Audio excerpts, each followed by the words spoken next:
Good afternoon, ladies and gentlemen. We are coming to the closing session of this second edition of the International Forum on Economic Development and Cooperation for the Marine Economy. And we want now to discuss the issues related to the connection between the sustainability of the oceans, the health of the ocean system, and the fight against climate change.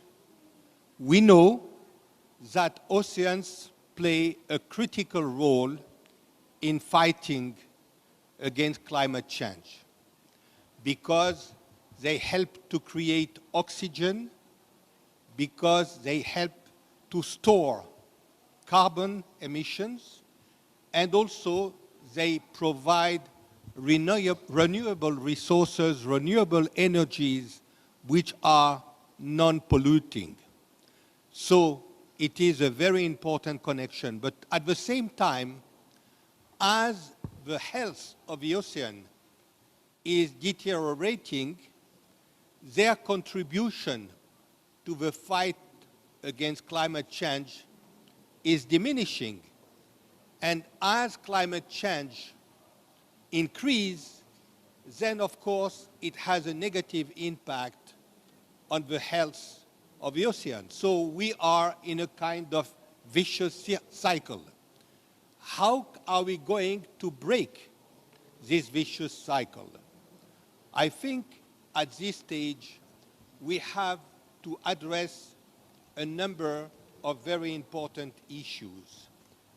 We need to see, for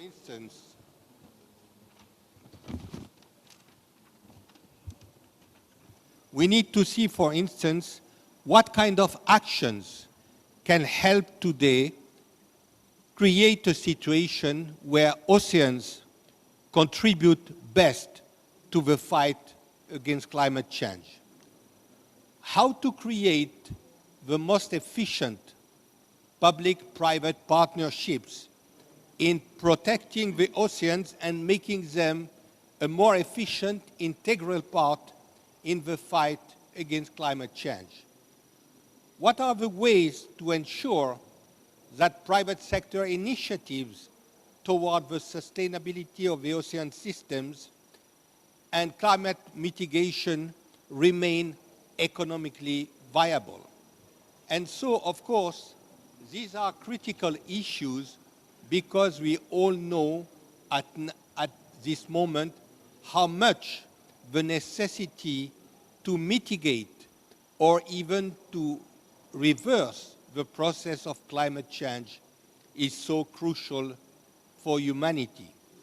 And so to discuss these issues, we have with us Jeannette Glauber, who is Practice Manager, Environment, Natural Resources and Blue Economy Global Practice at the World Bank.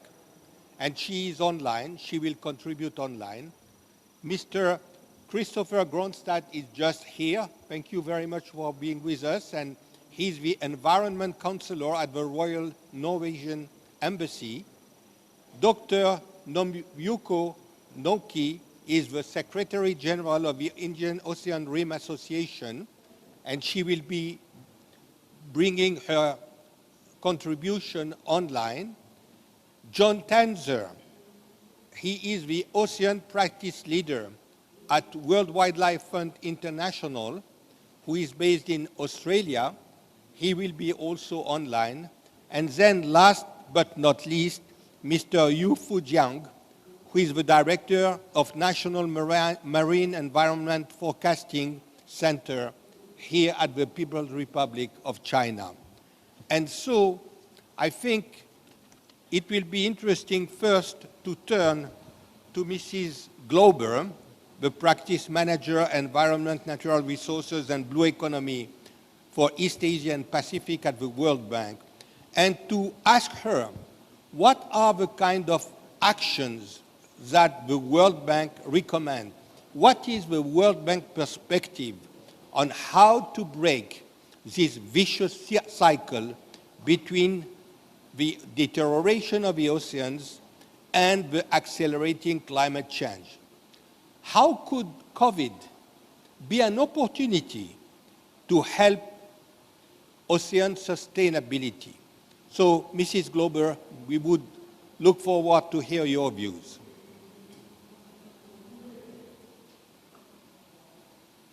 First, thank you so much for the opportunity to participate. This is really an exciting set of issues, and I'm glad to kick it off. I think you have my slides, which hopefully are up on the screen. You can go to the second slide right now, please. And I would make the case that oceans, as you have been talking about for the last several days, are a critical source of growth for the world.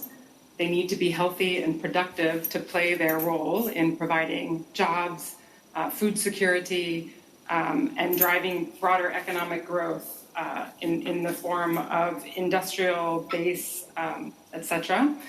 Next slide, please.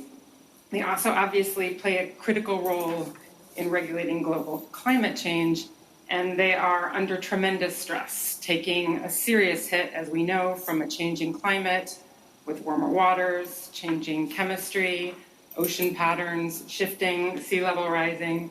And this combination puts coastal and marine ecosystems, most of which were already stretched due to inadequate management, overfishing, unplanned coastal development, pollution, etc., at quite high risk.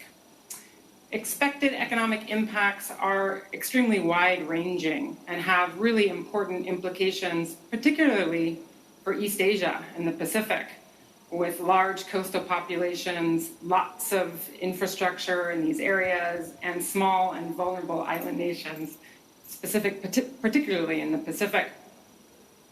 So a few numbers just to frame the magnitude here. 1 billion people live within 10 meters of the high tide mark. These people are likely to see increasing storm surges, coastal erosion, infrastructure damage, decreases in crop and fisheries productivity, serious impacts with large numbers of people. Impacts to fisheries can translate to serious food and nutrition security impacts. We know that in Southeast Asia, coastal populations get about 1/3 of their food from seafood. And estimates suggest that with climate change, food provision to these communities could be halved by 2050. Corals, as a diver, it's shocking to see what's already happening on our coral reefs. Large-scale dieback predicted even under 1.5 degrees, all has very important impacts on fisheries, on tourism. So clearly, we have a lot to do to reduce climate change and actively promote adaptation. Next slide, please. So what do? First, we must radically prioritize efforts to protect and promote resilience of our coastal and marine ecosystems. At the World Bank, we do that through our efforts to promote what we call a blue economy, sustainable ocean economy. We focus first on activities that promote the sustainable management of natural resources, especially fish, forests, mangroves. We then always look to make sure that development along the coast, in oceans, whether it's for transportation, energy, coastal development, tourism, that is carefully designed to protect ocean health. And we make sure to look at planning for shocks, be it from climate, from pandemics, that this is a key part of what goes into decision-making on policies and on investments. What this looks like for us, we have about $5 billion globally going into the pure natural resource management aspects of oceans, including big and growing programs in East Asia on fisheries, in the Pacific, Indonesia, Vietnam, Philippines, and an expanding program on pollution management and plastics, which we can talk about later. Next slide, please.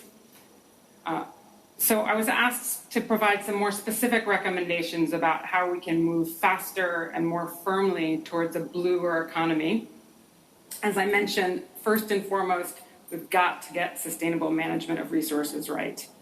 We are working across the region to support stronger fisheries management with better information, better planning, better management actions, working to build capacity of countries and regional entities to manage resources at the country level and collaboratively. We also are working with countries with large distant water fleets to promote legality and sustainability, which is quite important, obviously, for the resources of the world. We also focus increasingly on pollution management. This is, climate change is obviously critical and extremely complicated. We have got to reduce the additional stresses from pollution, emphasizing control of industrial and agricultural runoff.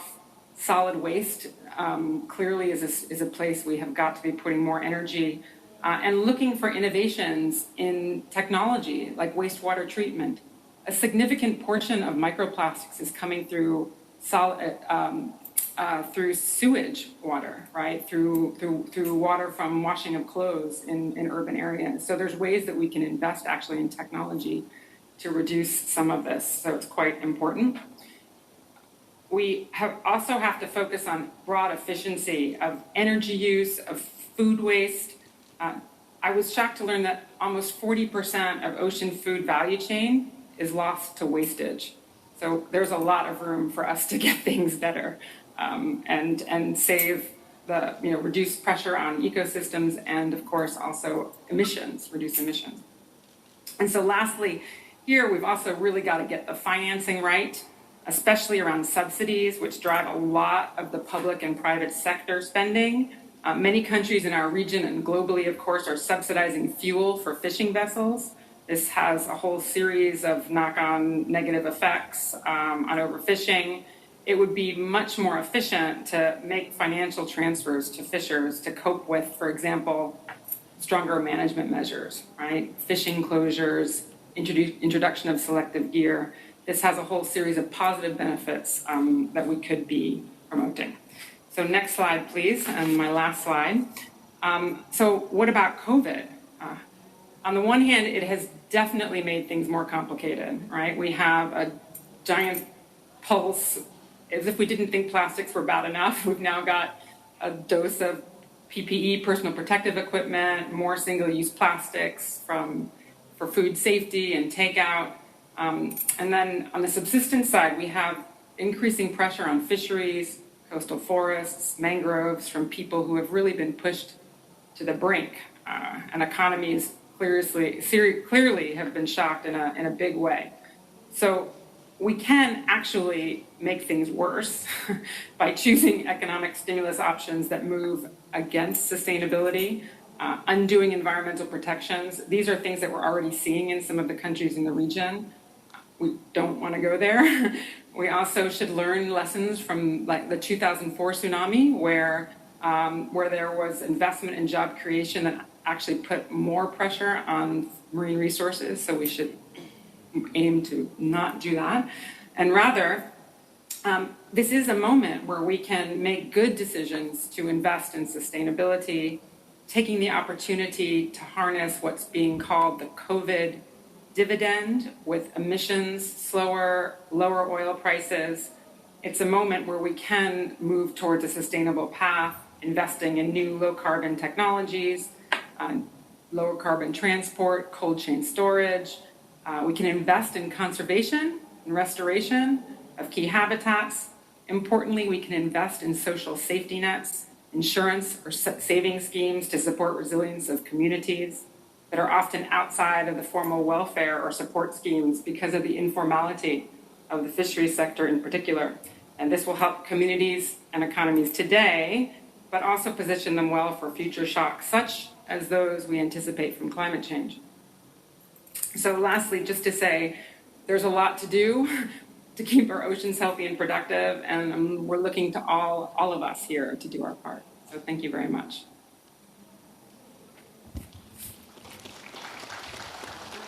Thank you, Mrs. Glauber.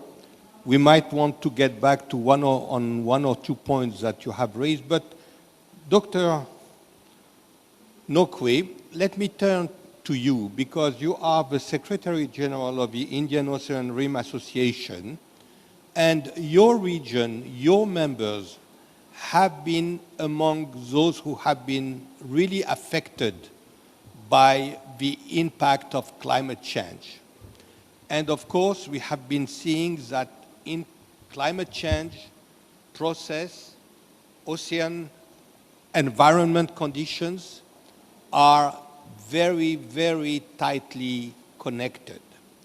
And so when you are faced with the reality or likelihood of more and more natural disaster created by climate change, how do you look at the urgency and how do you look at the kind of priority actions that in your region, but in general, you consider now really necessary to take? So Dr. Nokwe, we would like to hear your views.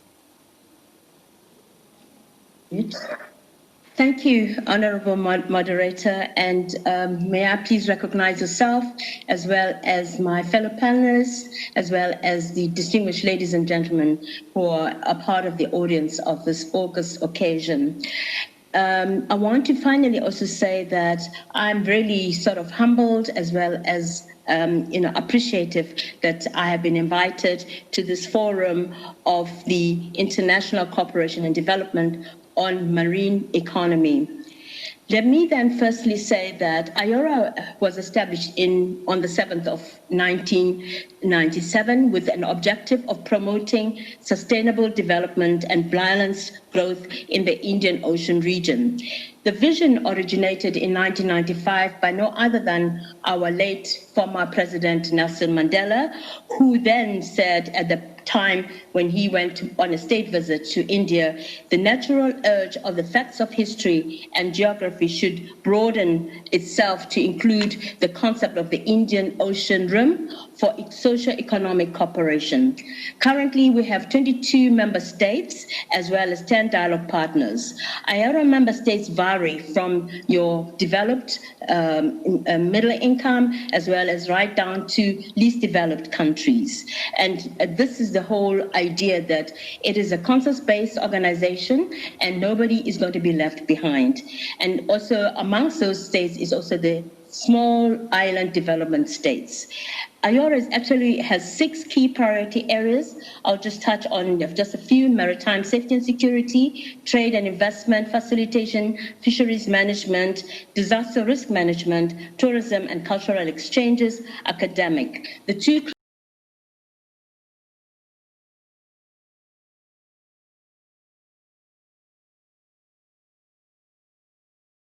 of IORA's agenda since we're surrounded by the ocean. During the last 5 years, there have been 3 high-level ministerial blue economy conferences held in Mauritius, Indonesia, and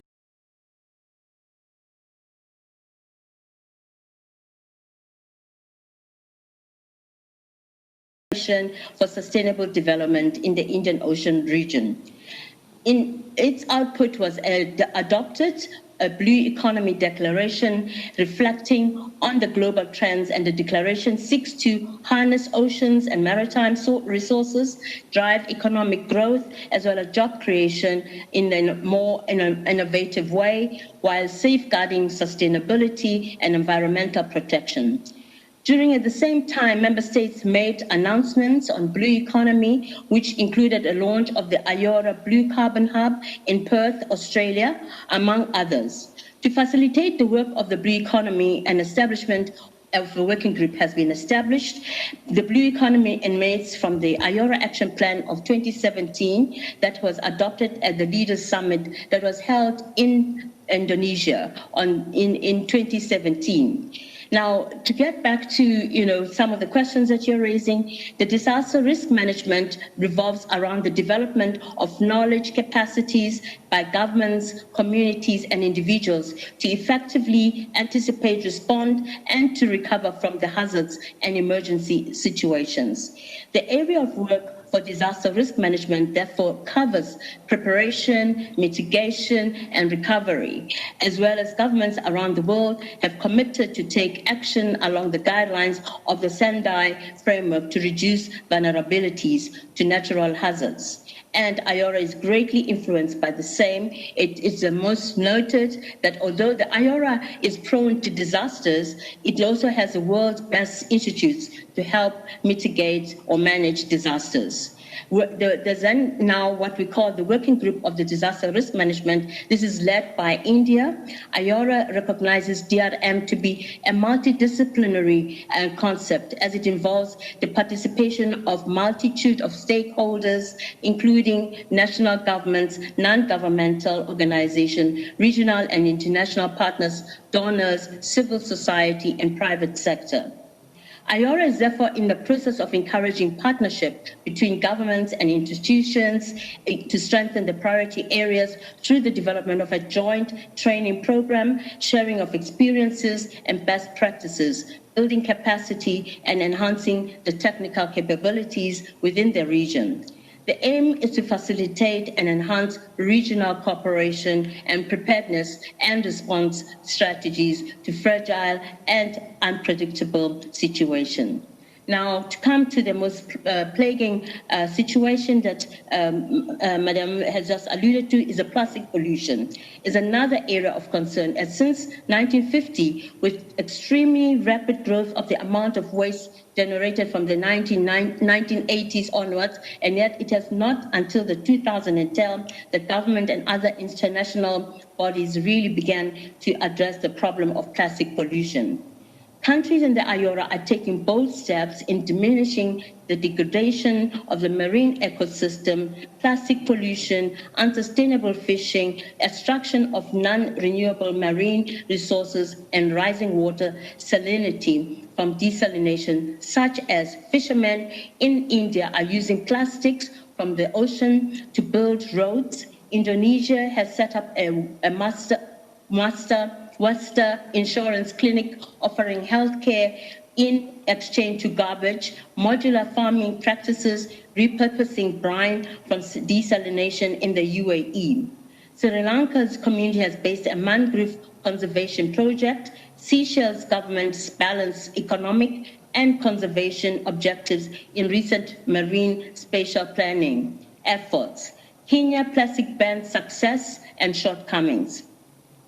IORA Secretariat also, in its own way, at a micro level, we also celebrated the World Ocean Day always when it comes up in 2018, 2019, and yet this year again during COVID. Ocean focusing on the issue of plastic pollution in the ocean. Ocean desalination will affect all ocean basins, while consequences for marine organisms, ecosystems, and their function are expected to vary. Further, ocean acidification does not affect marine ecosystems in isolation. There are multiple environmental stressors that can interact with ocean acidification, such as ocean warming and stratification, deoxygenation, or extreme events, as well as other anthropogenic perturbations, such as overfishing and pollution. It has a cascading effects within the food web that has potential to impact coastal communities. Now, to climate change is another worrisome factor, which has modifying oceanogenic conditions effect in the Indian Ocean. Projections show increasing seawater temperatures, showing ocean acidification and regional oxygen depletion. Increasing ocean stratification, primarily due to the increase of surface temperatures and decreasing primary production, especially in the unwelling region along the Somalia and Arabia coastline, are all forecasted. In addition, ocean acidification may alter the abundance of some species of calcifying and phytoplankton and zooplankton within the lower trophic levels of tuna food webs, as we're told. In the Western Indian Ocean Marine Science Association, which is WOMSA, is an institute in East Africa, Ocean Acidification Workshop provided the platform for a range of stakeholders, including scientists and policymakers, to discuss how to improve knowledge and on the current and expected impacts of reduced pH on the marine life in the region. The first WOMSA Ocean Acidification Workshop was held in 2017 in Dar es Salaam, Tanzania. Now, getting back to the blue economy, it binds us all if we are all to talk about IORA's initiatives, whether in innovative or SMEs, ocean, health or food security, water, a proposed focus area, or renewable energy and environmental has a role to play in all of them. Now, just to share a bit some of the ideas and wishes that came out from the Indian Ocean Rim Association, regional project on marine plastic debris was held in Indonesia. IORA Renewable Plastic Expedition, potential collaboration with NGOs taking marine pollution such as 4 oceans, opening to innovative technologies, GramTech. Supporting research on alternate uses of materials such as Global Challenges Research Fund. Blue bonds are modified on successful green bonds, which have been issued by multilateral financial institutions, sovereign states and municipalities to fund investment in sustainable energy and clean transportation and other areas. This was a project that was done by Seychelles. The first blue bond was issued by Seychelles, where the blue economy concept was used to leverage finance from international capital markets at a discount. Seychelles issued a world-first sovereign blue bond as means to attract private capital firms to invest in sustainable fisheries and management. The bond emanates from a debt which they had, which was 22 million US with the Paris Club creditors in February 2016. Proceeds of the blue bond Nokwe, Dr. Yes. Nokwe, we are coming to the end of the time which was allocated. Could you please conclude now? Okay. Now, looking at post-COVID, the blue economy recovery and blue growth, as any other productive economic, environmental, and social sector would require corrective measures combined with the mitigation and navigate safely to perfect storm. Now, we have to look at how we can, together in unison to combine and compensate, could be in form of a national levy that goes towards support of developing countries and the SIDS who invest in blue economy for the future.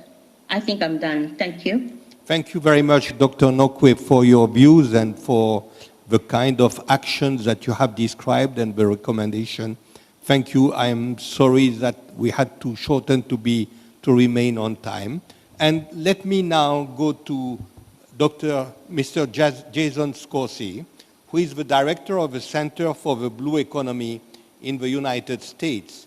And your center, Mr. Scorse, has in fact issued recommendations on ocean climate priorities. And so maybe you should describe to us the kind of recommendations that your organization has issued. And also we would like to hear from you whether these recommendations could be applicable everywhere or if they are more specific to the United States. Well, thank you very much. It's great to be here and speaking with you all. My organization is part of a coalition, a national coalition in the United States to get federal legislation called the Ocean Climate Action Plan. And we're working very hard. Many of you probably know some of the fundamentals of the U.S. federal system. So there's the House of Representatives and the Senate are the two legislative bodies. And so we're working with both of those on a number of bills that we hope will be brought to a vote in the U.S. Congress next year and then signed by the president. The issues that we're talking about are absolutely universal. And I'm going to mention two in particular that I think will have resonance with people in this discussion. But the first, I'll just set up the criteria for this Ocean Climate Action Plan. It has two goals. So one is to use ocean and coastal resources to reduce greenhouse gas emissions. So that's the mitigation component. Then it's also to help coastal communities adapt to climate change impacts. So it has a mitigation and a adaptation component. We break it down into 4 issue areas. The first is offshore clean energy. The second is coastal adaptation, and particularly I'll talk about living shorelines. The third is the greening of ports and the maritime sector, which in the United States are a big vector for pollution. And in fact, a lot of environmental injustice is linked to pollution that comes from the ports. And in fact, in many U.S. cities, most of the air pollution is coming from the ports, not from the cars and the buses, et cetera. And then the fourth is sustainable seafood production. And so the offshore renewable energy is mostly, what you would expect. It's mostly focused on offshore wind, but we're also looking at R&D investments in tidal and wave energy, because some of those systems are becoming economic right now. And we think with some additional federal money, these could become even more economically viable in the next few years. But the good news for most of you who don't know is that offshore wind is now the lowest cost energy source in many parts of the world. So without any subsidies, without any economic incentives, offshore wind is now cost competitive with fossil fuels. The key impediment here is the permitting, and to make sure that it's zoned in places that don't conflict with other marine uses, and that it's done in an environmentally responsible manner. And so we're really working on the regulatory aspect of that for the United States. The second issue area, again, is kind of coastal adaptation. And the living shorelines industry is something that we are investing a lot of time and effort in. And so what this is using natural infrastructure, whether it's mangroves, artificial reefs, dunes, eelgrass, to restore coastal ecosystems for protection, for infrastructure, residential and commercial development. We're also looking at hybrid systems. So it turns out that the economics and the viability of these systems is not always so clear-cut that you want either like a concrete seawall or, a dune system. Oftentimes it's a hybrid approach that's the most economically viable and the most environmentally sustainable. What we've found out in our center is that the real impediments here are more informational and transaction costs. So for those of you kind of with an economics thinking here, these ecological adaptation methods are actually cost competitive. The reason they're not as popular is because people don't know about them. They don't have the engineering specs. They've never seen anyone do it. They don't know the management costs. So it's an informational asymmetry, not an economic problem. So we're really focused on getting demonstration projects, doing R&D, getting engineering standards at a federal level so that a community that wants to do a living shoreline can go into an engineering firm and get really detailed specs that they can compare against, a seawall or something. And so we're really focused on that type of regulatory policy to help increase the adoption of these. The greening of the ports and the maritime sector, again, is pretty straightforward. There's a lot of zero emissions technology now for idling ships, electric trucks, for a lot of the crane systems to have them automated. So a lot of this is pretty standard stuff.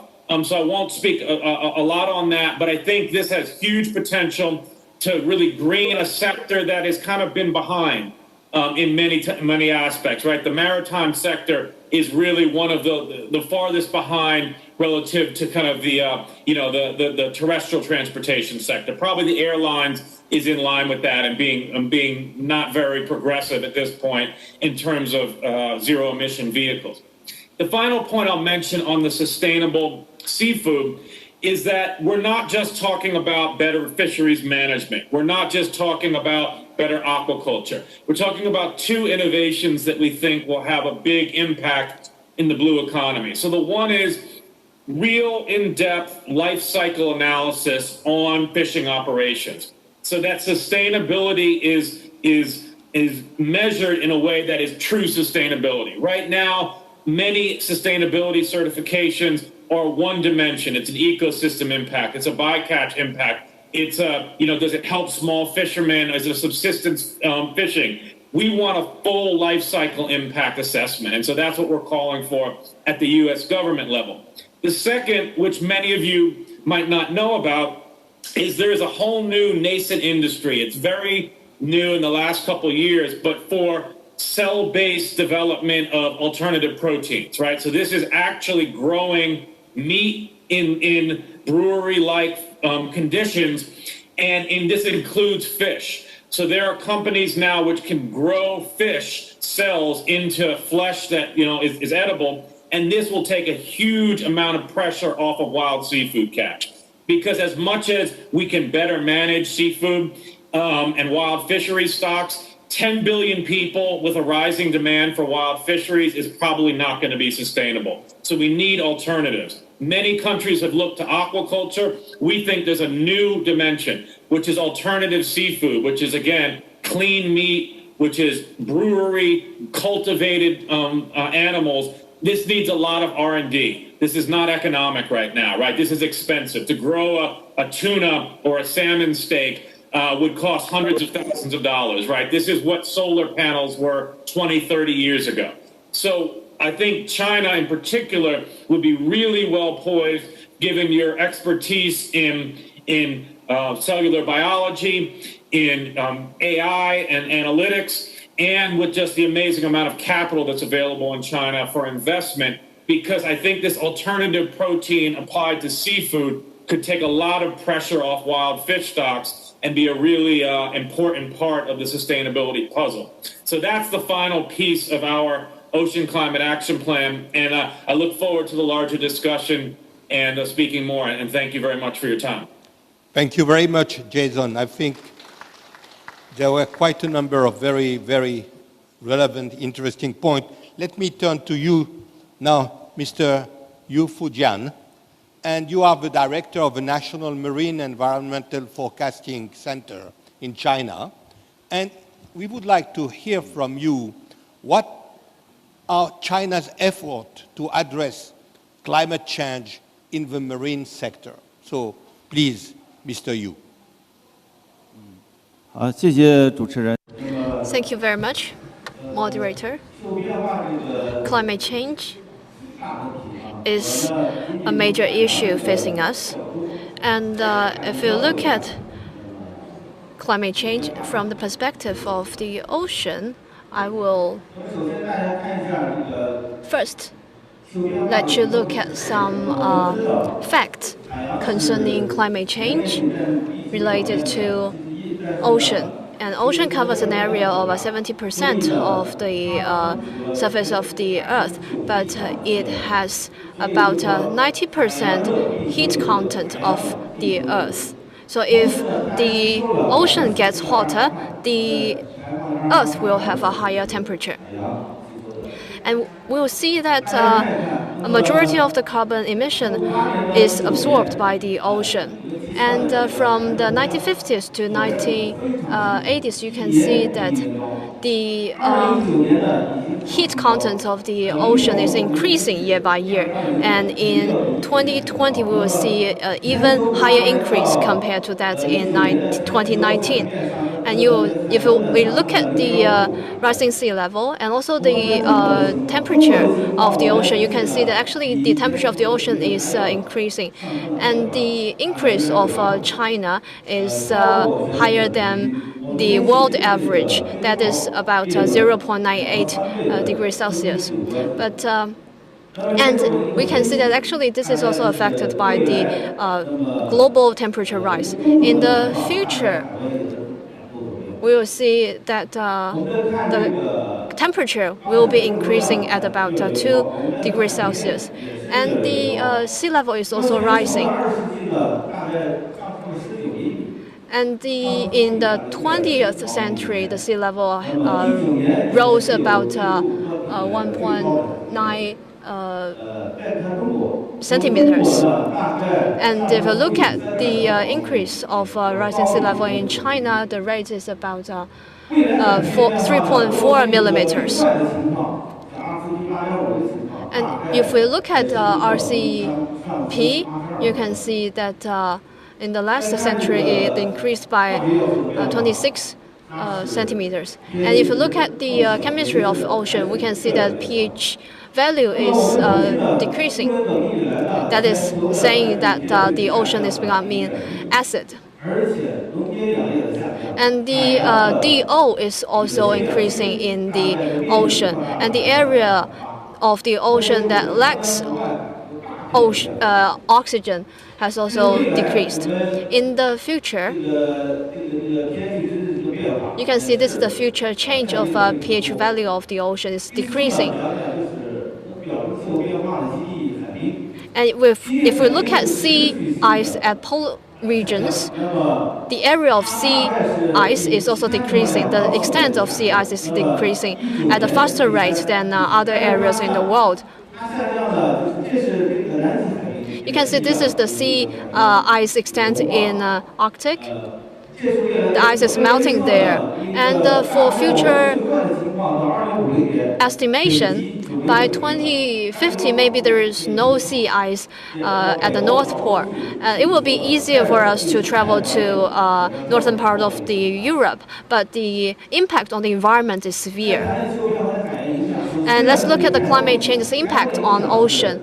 First is we will have higher frequency of typhoons.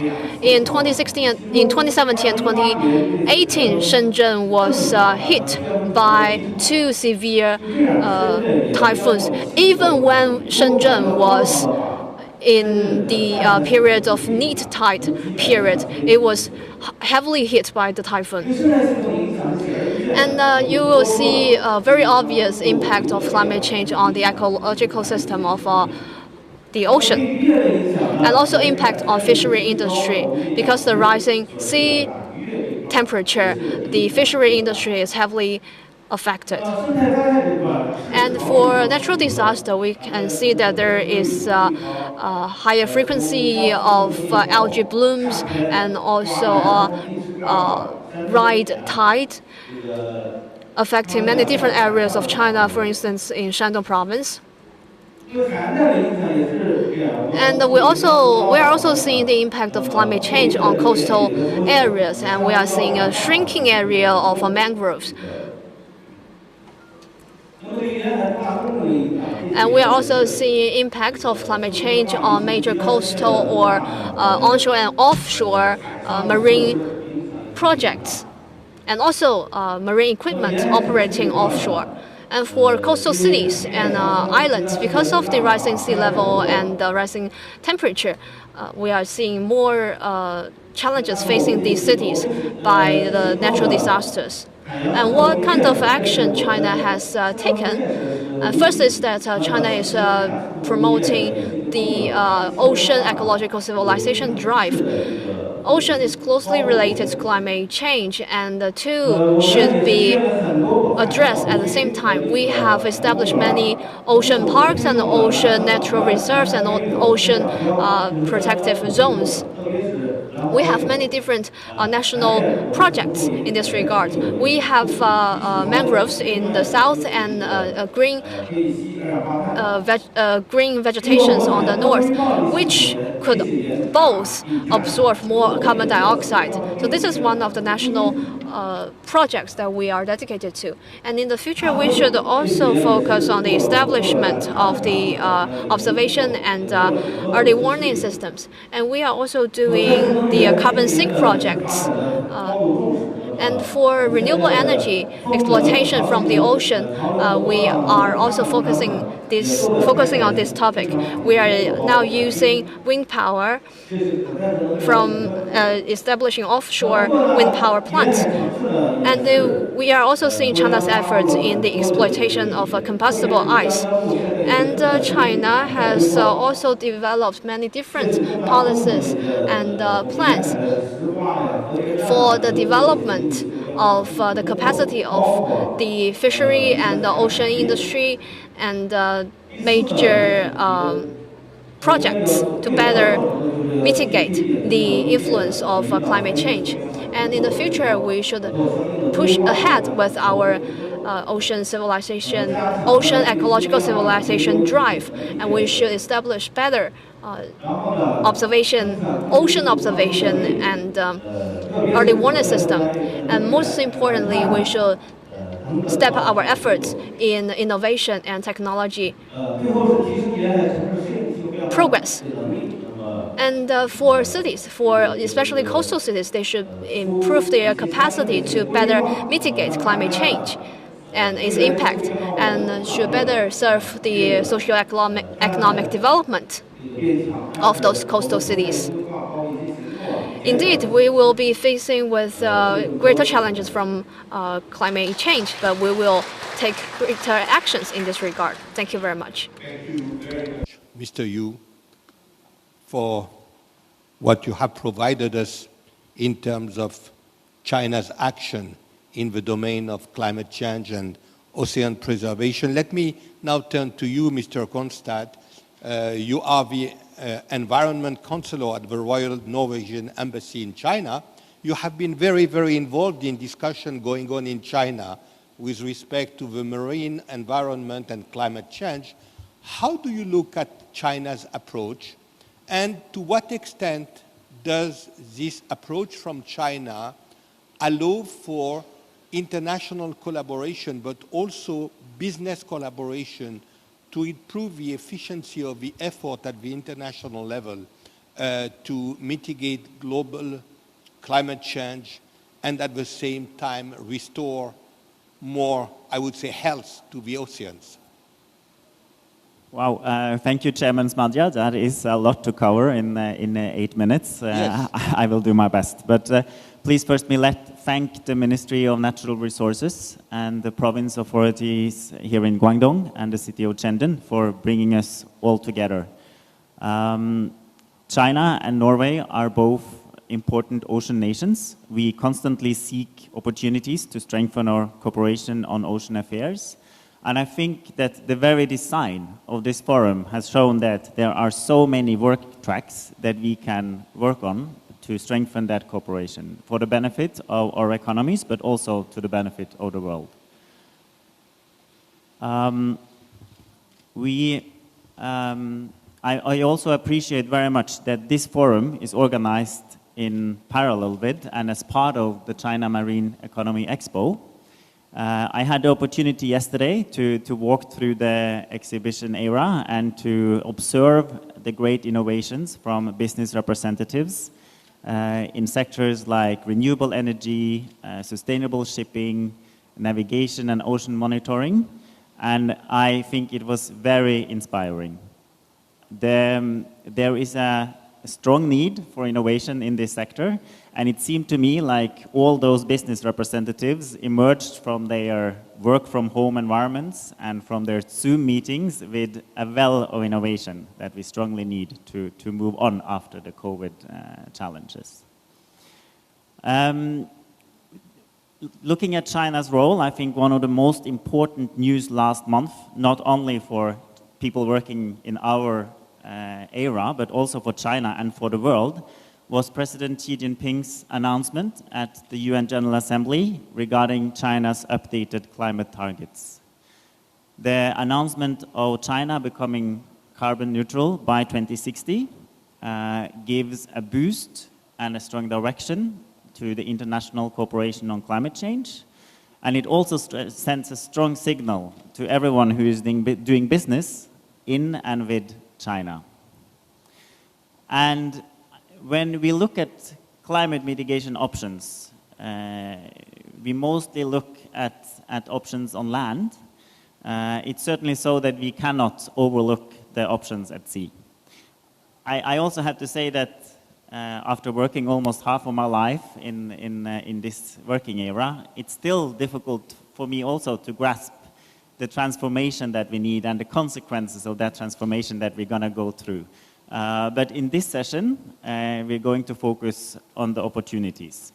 And I would like to draw your attention to a report that has been commissioned by what we call the High-Level Panel for a Sustainable Ocean Economy, which is co-chaired by Norway's Prime Minister Solberg. This report is called The Ocean as a Solution for Climate Change, and it looks into 5 different sectors. It is ocean-based renewable energy, it's ocean-based transportation, it's marine and coastal ecosystems, it's food, or seafood obviously, and then it is the carbon capture and storage under the seabed. And to start with the sector where they identify the most potential, it is offshore wind power or renewable energy at sea, which several speakers have addressed. The big opportunities that they have assessed is definitely within the offshore wind sector. And I think the opportunities for business here is developing more robust wind turbines, developing infrastructure that makes it possible to move these installations further away from shore, and to make them more durable and profitable. The experts who wrote that report, they estimate that we can harness around 5 gigatons of reduced emissions from this sector by 2050 if this energy replaces fossil fuel-based energy. My personal view is that they are quite modest in their assessment. I believe that the announcement from President Xi last month will engage this sector further in the way towards a low-emission carbon-neutral society, and there is a lot of potential which business representatives here have also demonstrated during the last couple of days. In addition to the technology development and the business development to achieve that, we also need governments to allow for offshore wind power in marine spatial planning. There must be predictability, and we must continue to put a price on pollution, including fossil fuel energy production. The second area that these experts looked into was ocean-based transportation. And if we are going to move on to a carbon-neutral economy, decarbonization of the transport sector will be key. Both China and Norway are frontrunners in this era on land. China has the highest number of electric vehicles in the world, and Norway has the highest percentage of electric vehicles on the roads of any country. Last month, 60% of the cars sold in Norway were electric, which we are very proud of. But we need to work with other countries to electrify the transport sector. And one of the Norwegian government strategies after COVID is to make great progress in green shipping. In 2015, we only had 1 electric ferry in Norway, and we expect by the end of 2022 to have 70 electric ferries operating along the sea. There is a lot of potential in this sector for cooperation between China and Norway. I would in the short term, probably the most important is to ensure energy efficiency. There was a great example from a cluster of Norwegian companies here, represented here at the forum. They have developed an underwater robot which is cleaning the vessel, so that there is less resistance in the water, requiring less fuel, providing lower emissions, saving money, and also reducing the risk of bringing invasive species into the next port of the vessel. So I think that is a win-win situation, very much in line with the theme of this forum. And in the long run, maybe we will see in 2050 that we have battery-driven long-range transportation at sea, which will dock at a wind power park and get newly charged batteries and offload the old one for charging. We were encouraged to think outside the box, and we need to do that. Food was pretty much covered by previous speakers. I just want to add that somewhere around 20 and 30% of the global greenhouse gas emissions come from land-based agriculture, and people will need protein. So we will need to do something about how we produce food, and looking into sustainable natural fisheries and sustainable aquaculture is very important in this setting. We also talk about carbon capture and storage. And the most brilliant existing technology for carbon capture and storage is actually to protect the marine and coastal ecosystems that we have. Mangroves, trees that grow in water, can store up to 10 times as much carbon per hectare as forests on land, and it requires that the governments actually invest in protecting these areas and restoring them. Finally, to touch on carbon capture and sequestration, this is where the experts in the report maybe did not go as far as we could have hoped for. I think they had very modest estimates on what we can achieve, but it's because there is so much uncertainty in the sector. So I'm happy to finish with the news that last month, Norway's government announced a large investment in carbon capture and storage, a project linked to a cement producer in Norway. This is a cooperation between Equinor, Shell, and Total, who was speaking here during the opening, and it will open up for plenty of opportunities. This is costly, so we understand that for business it's a risk and it's challenging. The government is investing 2/3 of the costs of this project, and we are inviting industry in Europe to participate so that they can also store their CO2 safely in Norway. I think these are some of the key sectors where we will see a lot of opportunities and developments. I think we need to see all hands on deck. So I would like to conclude by saying that we're very happy to see that there are so many young people here. We have a lot of experience, but we also have a lot of talent, and we definitely need all hands on deck to get where we want to go in the next 10, 20, and 30 years. Thank you. Thank you very much, Mr. Grønstad. Let me now turn to John Tanzer, who is the Ocean Practice Leader at the World Wildlife Fund, and he's based in Australia. John, first of all, what is your reaction to what you have heard so far?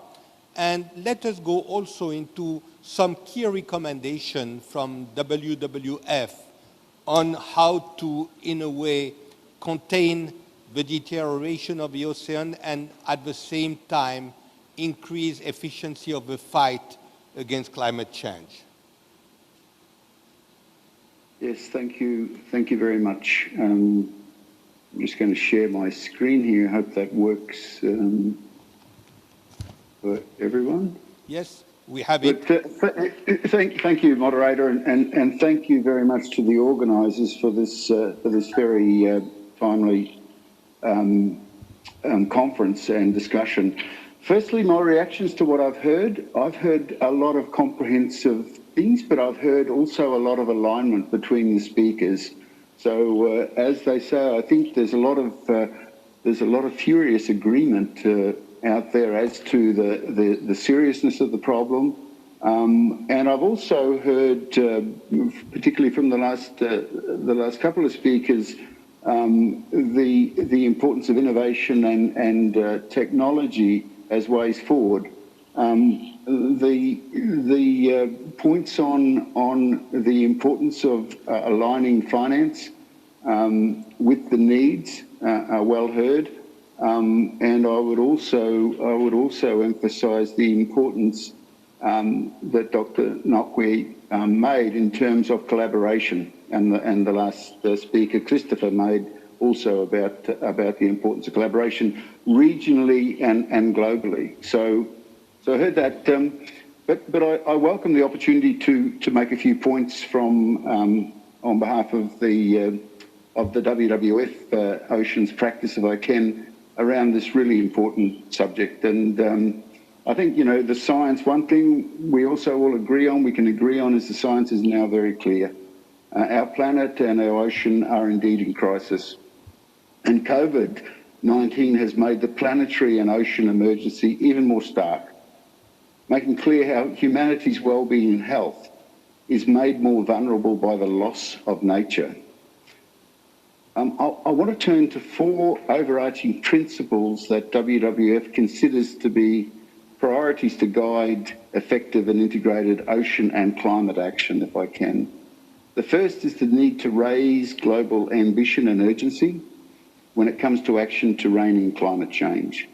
Particularly, this is focused at governments, but of course it applies to business and indeed broader community.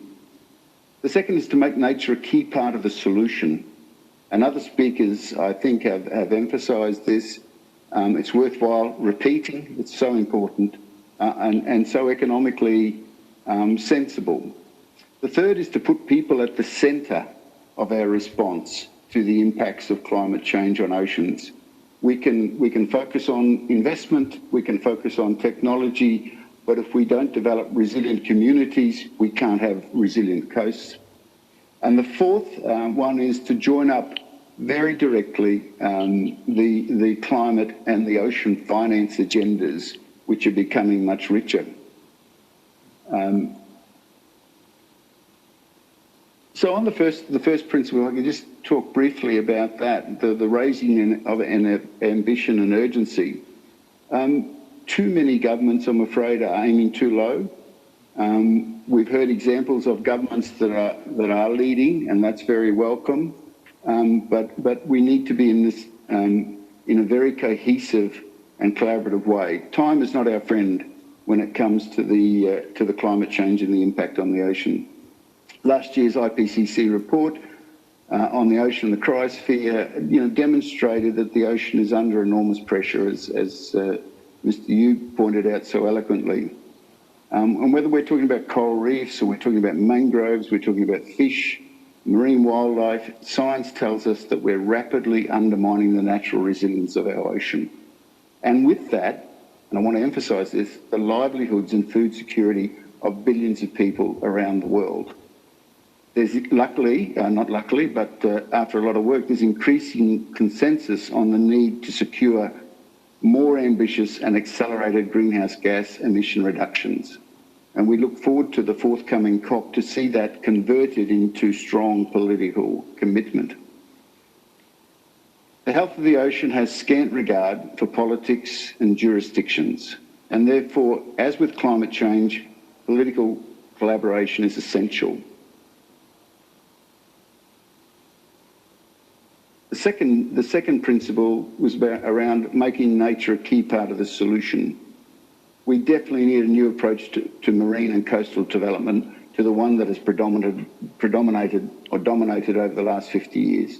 We need one that assures long-term social and economic benefits by placing nature-based solutions at the centre of our decision-making around our political action, our policy and our investment. Unfortunately, we're starting to see a number of leading policymakers realising this point. We've heard speakers speak about it today, and it's becoming a key part of the solution to the challenges. Many coastal ecosystems, especially mangroves, salt marshes, kelp beds, seagrasses, play a critical role in storing carbon. These ecosystems, along with coral reefs and oyster reefs, also protect our shores from storms and typhoons. It was mentioned. Just a quick stat on that, and there was a couple of statistics mentioned before, but seagrass buries carbon 35 times faster than tropical rainforests. At the same time, the other benefits that seagrass give us, particularly in relation to fisheries, but biodiversity more broadly, are quite large. Natural infrastructure like coastal wetlands, mangroves, coral reefs can provide much lower cost, more resilient and more sustainable solutions that can deliver a wider range of benefits than conventional infrastructure. By restoring and protecting and better managing our oceans, we can minimise the risk and build the resilience of the ocean as well as the resilience of communities. And that brings me to my next point, which is around putting people at the centre of the fight against climate change and to rebuild healthy oceans.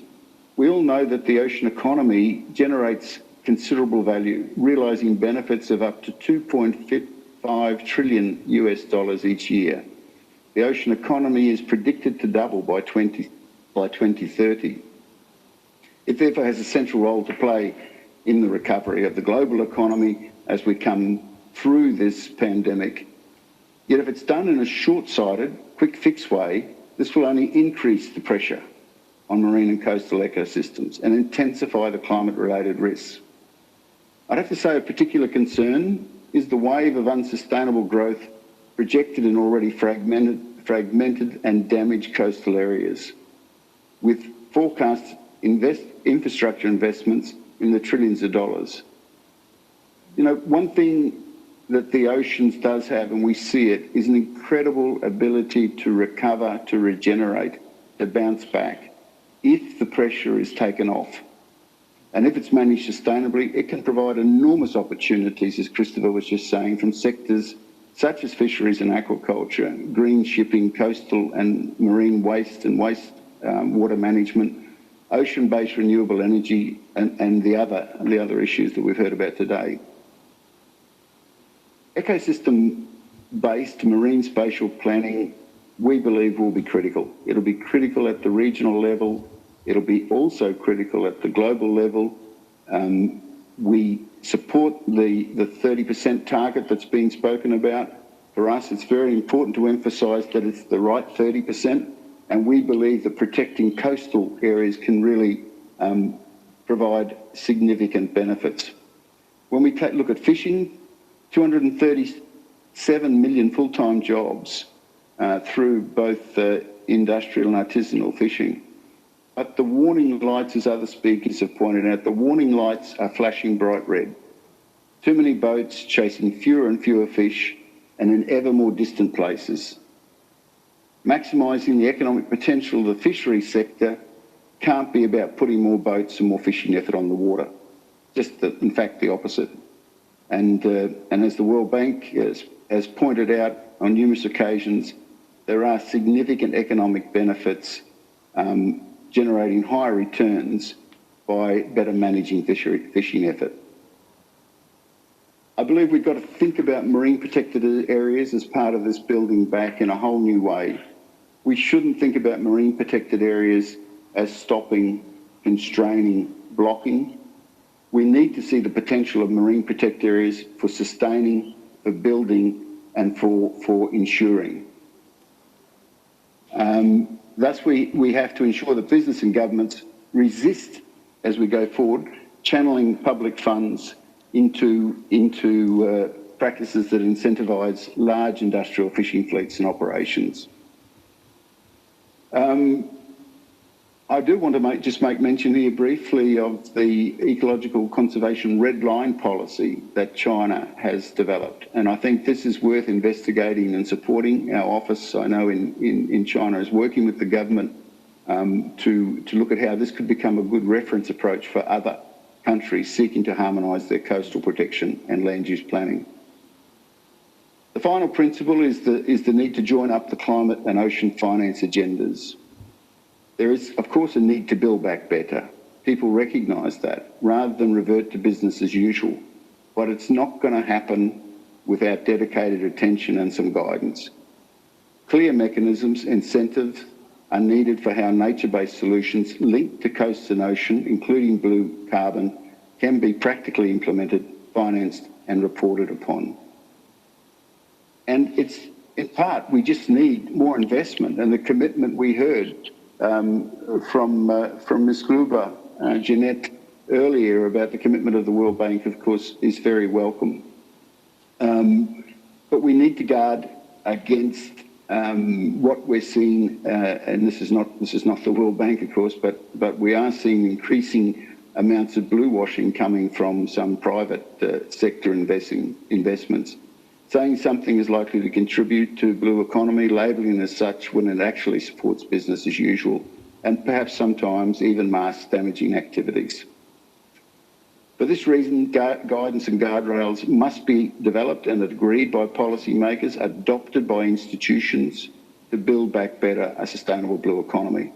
WWF defines a sustainable blue economy as one that provides social and economic benefits for this generation, but particularly for future generations, restores, protects and maintains diverse, productive and resilient ecosystems, and is based on clean technologies, renewable energy and circular material flows. The Sustainable Blue Economy Finance Principles, which I would propose to you for your investigation, were designed to align incentives and capital to meet that definition. They were developed through a partnership of WWF, the European Commission, the European Investment Bank, the Prince of Wales International Sustainability Unit, and they were purposely put together to provide a guiding framework to redirect mainstream finance in support of the delivery of the SDGs in the ocean context. Private and public sector actors across the banking and development finance community are increasingly adopting these principles, and they are now embedded in the UN Environment Sustainable Blue Economy Finance Initiative. We're delighted that the World Bank and other signatories are applying their principles in practice, and just been in discussions with the Asian Development Bank, which has also adopted them, and are using them as part of their guidance for their $5 billion Healthy Ocean Action Plan. So we're very pleased to see also the growing interest, including from the government of China, in using the Blue Economy Finance Principles to guide investment into sustainable coastal and ocean-based projects. In closing, let me just say that these are, of course, exceptionally challenging times. We are needing to be optimistic, though, and we need to be forward-looking, we need to be ambitious, and dare I say it, we need to be radical. Cooperation, partnerships and collaboration, as we've said, are the key. I really would like to thank the organisers. Discussions like this couldn't be more timely than what they are. Investing in nature-based solutions is essential to secure not only national economies, but our global economy, and to take us back from this terrible pandemic. We're definitely at the crossroads now. We're at the crossroads and we need to be decisive in our decisions. We can't afford to just go back, because what was there before was not working, is not working. We need to be forward-looking. We can't lapse back to business as usual. We can put sustainability at the centre, and I'm optimistic that we will, but it'll require leadership. I acknowledge the leadership that the government of China is providing in this regard, particularly around climate and countries such as Norway, as we just heard from. But it's going to take a global effort. So I'll stop there, moderator. Thanks for the opportunity to share these thoughts with you. Thank you. Thank you very much, John. I think this will conclude our session, and I think it is concluding our session on an optimistic note, because on the one hand, we have seen that today there is a kind of convergence on the recommendation and actions that need to be taken to try to break this vicious cycle between the deterioration of the ocean and the climate change process which is going on. I think this alignment in terms of a recommendation, and at the same time the diversity of the recommendations in terms of the different areas to be addressed, is quite, I would say, a positive note. Of course, what we need to see is how these recommendations, these plans, are in a way materialized into action. But I think at the same time that the growing awareness about the urgency at the public level, at the same time that it occurs at the government level, is in a way a very promising indication that we might see an acceleration of action, especially in a post-COVID international context, where we have seen in a very, very brutal way the kind of damage that health issues, natural disaster, environment deterioration can create, and how they can become a threat to our well-being, to our economies, and to our societies.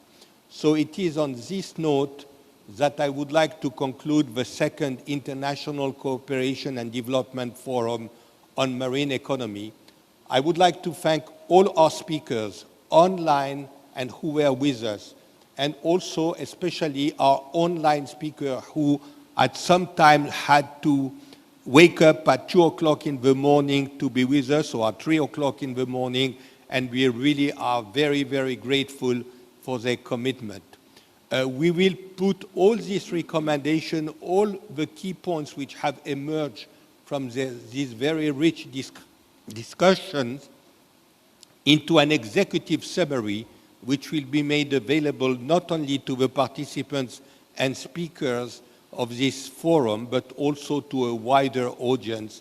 And also this is one way we hope this forum will contribute in its modest part to the development of the marine economy in a sustainable way.